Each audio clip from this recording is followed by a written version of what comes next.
Hello there, how are you? Welcome back to How I Did It. Well, today's video is running a little bit late because Murphy has had a hand in my week, and by I mean a hand like 20 hands. Last week we left off where I was hanging drywall and reconnecting my 110 volt switch or outlets.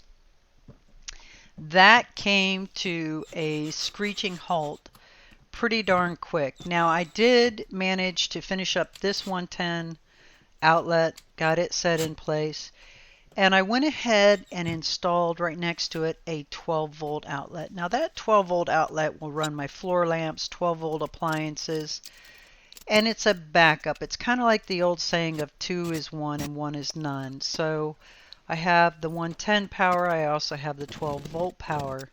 I also have the lithium ion generator and a gas generator, but on the inside of the barn, if the 110 volt system fails for whatever reason, I can still operate most appliances and functions within the barn by straight up 12 volt.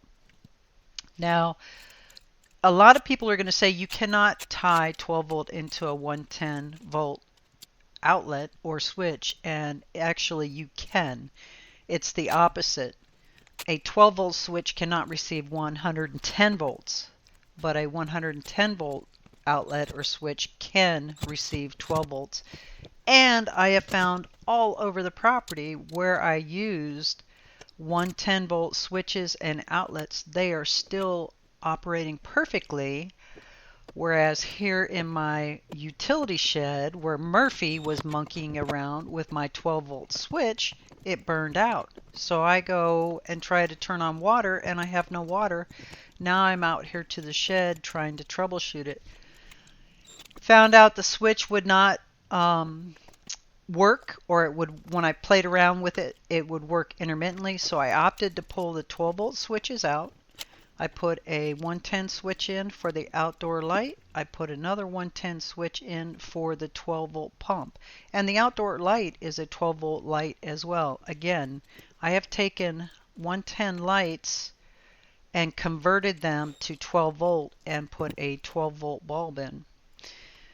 So this is just like any switch that you're going to wire for 110. You're going to have your hot feed coming in, and you're going to have whatever appliance, whether it be the light or the pump, connected to the other screw on the switch. And when you turn the switch on, it makes the connection, the light works, and the pump works. It really is that simple. Now granted, this was just a short portion of one day. The other outlets were just a short portion of the other day. But as I said, Murphy has been here all week. And I wanted to at least get something out there to y'all and let you know that I was good. Turn it on, and now my 12 volt pump is back working great. As soon as my pressure tank builds my pressure, it will automatically cycle off, and the barn and the property are back in potable water everywhere you go.